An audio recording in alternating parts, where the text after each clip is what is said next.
Le concubinage ou union libre renvoie à une union tenant à l'existence d'une vie commune, stable et continue entre deux personnes de sexes différents, formant ainsi un couple ou un ménage. Cette situation se distingue bien des fiançailles et du mariage coutumier.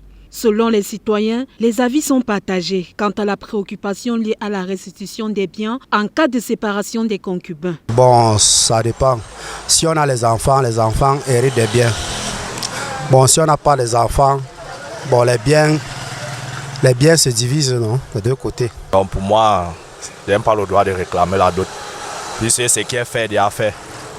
Et s'il faut partager les biens, je vais donner les biens à mes enfants. Dès lors, on ne saurait rester sur sa faim sans toutefois consulter la jurisprudence sur ce qu'elle réserve à cette situation. Eric est là, docteur en droit public. Il existe des cas de jurisprudence qui ont statué sur les conflits issus de ce type d'union, mais il faudrait que certains paramètres soient pris en compte pour que le juge détermine si cette forme d'union libre lors de la rupture peut entraîner des effets juridiques. Nous citons par exemple le nombre d'années passées ensemble par les concubins, 15 ans, 25 ans ou plus en fonction de la sensibilité du juge. Et surtout, le fait qu'il y ait des enfants fruits de cette union. Parlant donc des effets juridiques, il relève essentiellement des dommages et intérêts en cas de rupture abusive. En plus de ces dédommagements, d'autres paramètres peuvent permettre à l'un des conjoints d'avoir quelque chose en contrepartie du temps perdu avec son ou sa partenaire. À l'exemple de la dot, la loi camerounaise encadre cet aspect en stipulant que celui qui a reçu à titre de dot est tenu de la rembourser au cas où il est prouvé que c'est lui